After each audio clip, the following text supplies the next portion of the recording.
வணக்கம் நண்பர்களே. இன்றைக்கி நம்ம பார்க்குறது என்னென்னா அஷ்டகர்ம சித்துக்கள். அதாவது அஷ்டகர்மம் அப்படின்னா என்ன? அஷ்ட அப்படின்றது இதில் சமஸ்கிருத வார்த்தைகள். இதை வந்து தமிழாக்கத்தில் என்ன அப்படின்னா அஷ்டம் அப்படின்னா 8 அப்படின்றது தமிழில் விளக்கம். ஓகேங்களா? கர்மங்கள் அப்படின்னா செயல். 8 விதமான செயல்களை செய்வது தான் அஷ்டகர்மம்.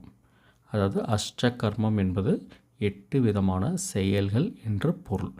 இதுதான் சிம்பிளாக சொல்லப்போனால் 8 விதமான விஷயங்களை நீங்கள் செய்யக்கூடியது தான் வந்து அஷ்டகர்மம். அதில் என்னென்ன அப்படின்றத பார்ப்போம்.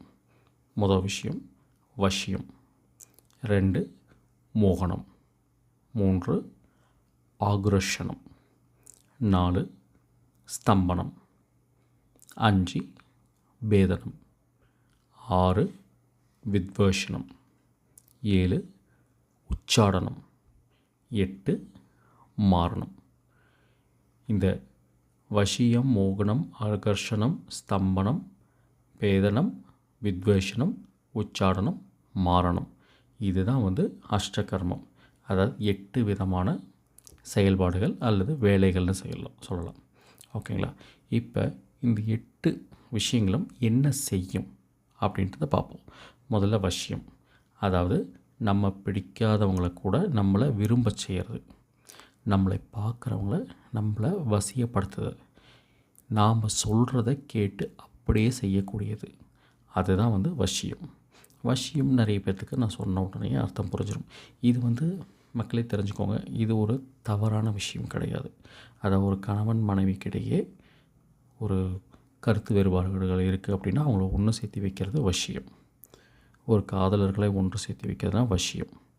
இன்னும் ரொம்ப பொறுமையாக சொல்லணும் அப்படின்னா, ஒரு மேலதிகாரி இருக்கிறாங்க, கீழே வேலை செய்கிறவங்க இருக்கிறாங்க. அவங்க வந்து 2 பேரும் கோவப்பட்டுகிட்டே இருக்கிறாங்க. அதனால் கீழே உள்ள நல்ல கஷ்டப்படுற வேலை செய்யக்கூடியவங்களுக்கு அவ்வளோ பிரியமாக ஓனர் பார்க்கலை, மேலதிகாரி பார்க்கல அப்படின்னா இவங்க 2 பேர்த்த சேர்த்து வைக்கிறதும் வசியம்தான். இது வந்து கெட்ட செயல் அல்ல. வசியம்னா நிறைய பேர் வந்து கெட்ட செயல் நினச்சிக்கிறாங்க. அப்படி கிடையாது. வசியம்ன்றது நல்ல விஷயங்களுக்காக ஒருத்தரை ஒருத்தர் சேர்த்து வைக்கக்கூடியது, தன்பால் அவங்கள ஈர்க்க வைக்கிறது பேர் தான் வந்து வசியம்.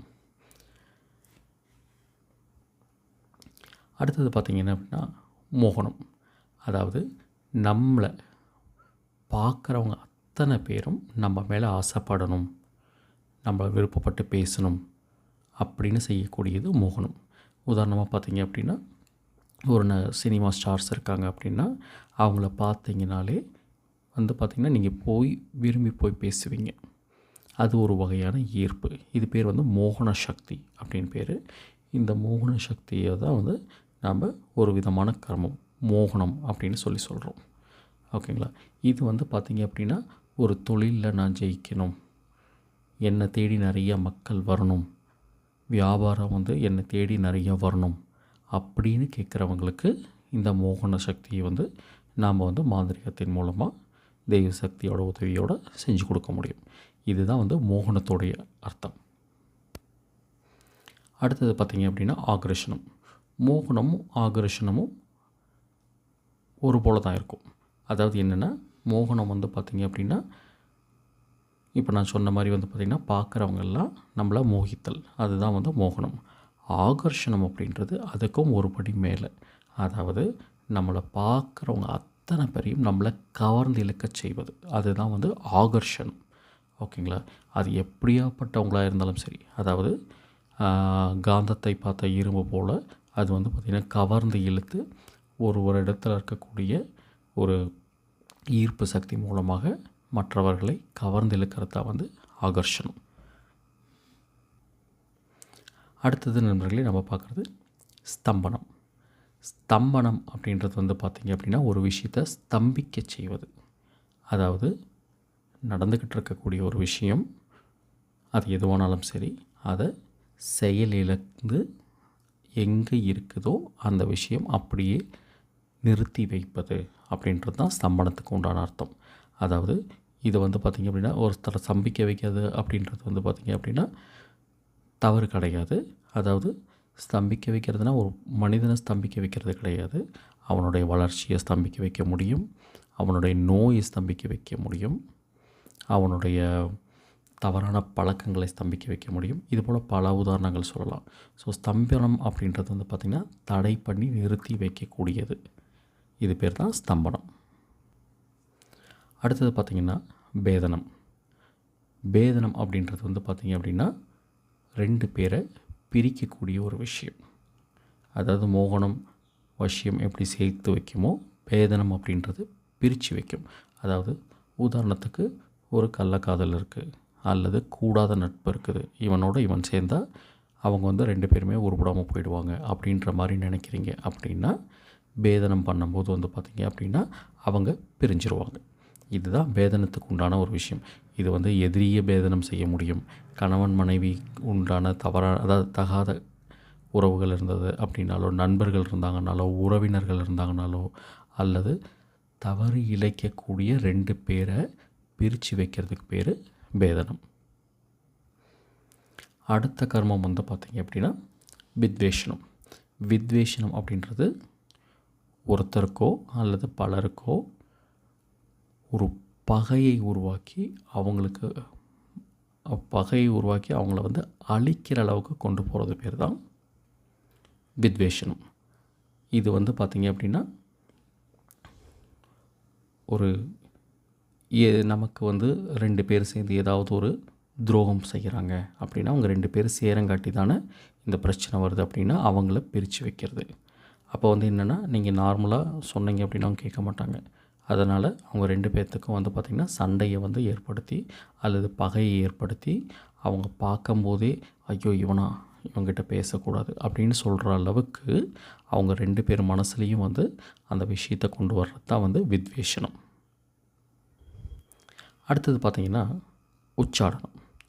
உச்சாடனம் அப்படின்றது வந்து பார்த்திங்கன்னா யாருன்னாலும் சரி அவங்கள நிலை குலைய வைக்கிறது, அந்த இடத்த விட்டு ஓட வைக்கிறது. அதாவது நாம் ஒருத்தரை வந்து உச்சாடனம் பண்ணுறோம் அப்படின்னா அது வந்து பார்த்திங்க அப்படின்னா, எனக்கு இது வேண்டவே வேண்டாம் சாமி, எனக்கு இவனோட பிரச்சனையே வேண்டாம், நான் இங்கேருந்து ஓடி போயிடுறேன், இவனை பார்த்தானாலே எனக்கு கதி கலங்குது அப்படின்னு சொல்லி செய்யக்கூடியது பேர் தான் உச்சாடனம். இது வந்து பார்த்திங்க அப்படின்னா பொதுவாக பேயை ஓட்டுறதுக்கு, கெட்ட விஷயங்கள் நம்ம இடத்துலேருந்து வெளியில் போகிறதுக்கு, இந்த மாதிரி விஷயங்களுக்கோசரம் செய்யக்கூடியது உச்சாடனம். எவரையும் வந்து பார்த்திங்கன்னா நிலை கொலை செஞ்சு அந்த இடத்த விட்டு விரட்டி ஓடுறது. உதாரணத்துக்கு ஒருத்தர் மேலே ஒரு கெட்ட விஷயங்கள், ஒரு பிள்ளை சூனியம் ஏறி இருக்குது அப்படின்னா அதை வந்து உச்சாடனம் பண்ணு அப்படின்னுவாங்க. அதை உச்சாடனம் பண்ணு அப்படின்னா அந்த மந்திரங்கள் ஏற்ற அவங்க உடம்பில் இருக்கக்கூடிய கெட்ட விஷயங்கள் அந்த உடலை விட்டு வெளியே ஓடிவிடும். இதை தான் வந்து உச்சாடனம் அப்படின்னு சொல்லக்கூடியது. கடைசியாக பார்க்கக்கூடியது 8வது மாரணம். நீங்கள் இப்போ பார்த்த இந்த அஷ்டகர்மத்தில் உள்ள இந்த 7 கர்மங்களை விட ரொம்ப கொடுமையான ஒரு விஷயம் இது வந்து கத்தி மாதிரி. இந்த கத்தியை நாம் வந்து நல்ல விஷயத்துக்கு பயன்படுத்துகிறோமா அல்லது கெட்ட விஷயத்துக்கு பயன்படுத்துகிறோமா அப்படின்ற மாதிரி தான் இந்த மாரணம். அஷ்டகர்மத்திலேயே ரொம்ப ஜாக்கிரதையாக கையாள வேண்டிய ஒரு விஷயம்தான் மாரணம். நீங்கள் மிச்ச 7 விஷயங்களை உங்களுக்கு குருமார்கள் வந்து தெளிவாக சொல்லி கொடுத்துருவாங்க. ஆனால் மாரணம் மட்டும் பார்த்திங்க அப்படின்னா கொஞ்சம் ரகசியமாகவே வச்சுருப்பாங்க. காரணம் என்ன அப்படின்னா, நம்மளுடைய சீடர்கள்கிட்ட இந்த ஒரு விஷயத்தை கொண்டு போய் சேர்த்துறோம்னா அது தவறான வழியில் போயிடக்கூடாது அப்படின்றதுல குருமார்கள் வந்து ரொம்பவும் சிந்தனையோடு இருப்பாங்க, யோசித்து தான் செய்வாங்க. அதனால் மாரணம் அப்படின்றது வந்து பார்த்திங்க அப்படின்னா அடுத்தவர்களுடைய உயிரை கூட எடுக்கக்கூடிய அளவுக்கு அதுக்கு சக்தி உண்டு. அதனால் மாரணம் செய்யக்கூடியது வந்து பார்த்திங்க அப்படின்னா நம்ம முடிஞ்ச வரைக்கும் யாருக்கும் செய்யக்கூடாது. எப்போ செய்யலாம், ஓகே, அது நல்லதாகவும் பயன்படுத்தலாம், கெட்டதாகவும் பயன்படுத்தலாம்னு சொன்னால், கெட்டதை சொல்ல வேண்டிய அவசியம் இல்லை, அது உங்களுக்கு தெரிஞ்சிருக்கும், அதனால் நான் அதை பற்றி பேசலை. நல்லது அப்படின்னும் போது நோய் மாரணம் பண்ணலாம். அதாவது ஒருத்தருக்கு பிடிச்சிருக்கக்கூடிய கெட்ட விஷயங்கள், அவங்களுக்கு உண்டான நோய், இதை வந்து நீங்கள் மாரணம் பண்ணணும் அப்படின்னா அதற்கு நீங்கள் மாரண சக்தியை பயன்படுத்த முடியும். அதனால் இந்த மாரணம் அப்படின்றத மட்டும் நம்ம ரொம்பவும் ஜாக்கிரதையாக பண்ணணும். இதுதான் நாம் இன்றைக்கி பார்த்த அஷ்டகர்மங்களுடைய விளக்கம். வசியம், மோகனம், ஆகர்ஷணம், ஸ்தம்பனம், பேதனம், வித்வேஷனம், உச்சாடனம், மாரணம்.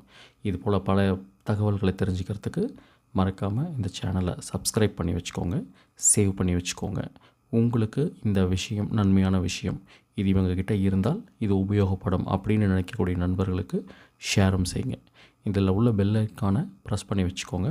ஸோ நான் அடுத்தது உங்களுக்கு கொடுக்கக்கூடிய தகவல்கள் உங்களுக்கு அலர்ட் மூலமாக தெரிவிக்கும். அதனால் நீங்கள் மேலும் பயன்படுவீங்க.